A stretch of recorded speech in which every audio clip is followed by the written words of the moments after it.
வணக்கம் தமிழ் நெஞ்சங்களே. தமிழண்டா என்ற உரிமை குரல்.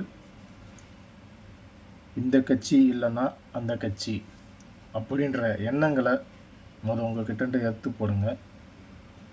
புதுசாக ஒருத்தருக்கு வாய்ப்பு கொடுத்து பாருங்கள். இந்த 2 கட்சி தலைவர்களுக்கும் நீங்கள் வாய்ப்பு கொடுத்தீங்க. வாய்ப்பு கொடுத்து அவங்க என்ன பண்ணி வச்சுருக்காங்கன்றத நீங்கள் பார்த்தீங்கள.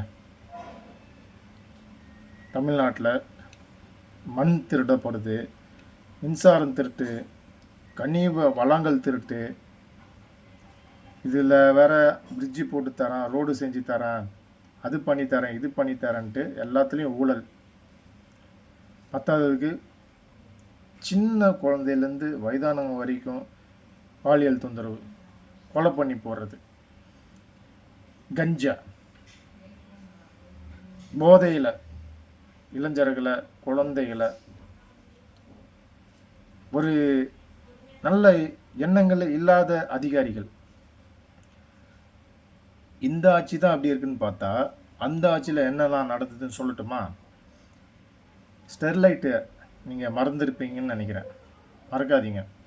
ஸ்டெர்லைட்டில் அந்த தூத்துக்குடியில் போராடின மக்கள் அனைவருமே தான் குடும்பத்தில் நடந்தது, ஒரு குழந்தைக்கு கேன்சர் வந்துருச்சு அப்படின்னும் போது மற்ற குழந்தைங்களுக்கு இது ஸ்ப்ரெட் ஆகக்கூடாது, அதனால் அந்த கம்பெனியை, தொழிற்சாலையை மூடணும் அப்படின்னு சொல்லிட்டு அங்கே இருந்த மக்கள் எல்லாம் போராட்டம் பண்ணாங்க.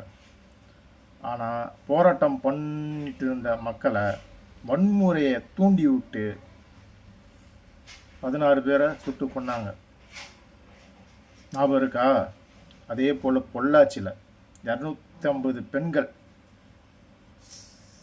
இப்போ கரூரில் ஒன்று நடந்தது பார்த்தீங்களா? விஜய் சார் தான் 41 உயிருக்கு காரணம்னு சொல்கிறாங்களே, இதே போல் தான் பல்லாவரத்தில் ஒரு எம்எல்ஏயோட பேனர் மேலே விழுந்தது.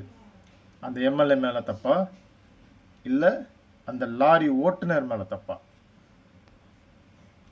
இதையும் அதையும் மறந்துடாதீங்க. அநியாயம், அக்கிரமம் 2 கட்சியிலையும் நடந்திருக்கு. அதுக்கு தீர்வு ஒருத்தருக்கு மட்டும்தான் இப்போ முடிவாயிருக்கு. ஆனால் எவ்வளவோ கேஸுகள் பெண்டிங்கில் இருக்குது. 2 கட்சியும் நம்பி ஓட்டு போட்டிங்கன்னா தமிழ்நாட்டு மக்கள் நடுத்தெருவில் தான் நிற்கணும். 2 கட்சியுமே தீய சக்தி தான், 2மே நாடக கும்பல் தான். நீங்கள் நினச்ச ஆள்லாம் இப்போ இல்லை, நல்லவர்கள் இல்லை, கொடூரமான தலைவர்கள் தான் இப்போ ஆட்சி பண்ணிக்கிட்டு இருக்காங்க. மாறுங்க, தயவு செய்து மாற்றி ஓட்டு போடுங்க. மாற்றங்களை பார்ப்போம். அவங்க என்ன செய்கிறாங்கன்றதான் கொடுத்து தான் பார்க்கணும். கொடுத்து பார்க்காமையே இவர் என்ன கிழிச்சிருவார், என்ன நொட்டிடுவார் அப்படின்ட்டு நினச்சிங்கன்னா கடைசி வரைக்கும் நாம் எல்லாம் அடிமைகளாக தான் இருக்கணும். நன்றி.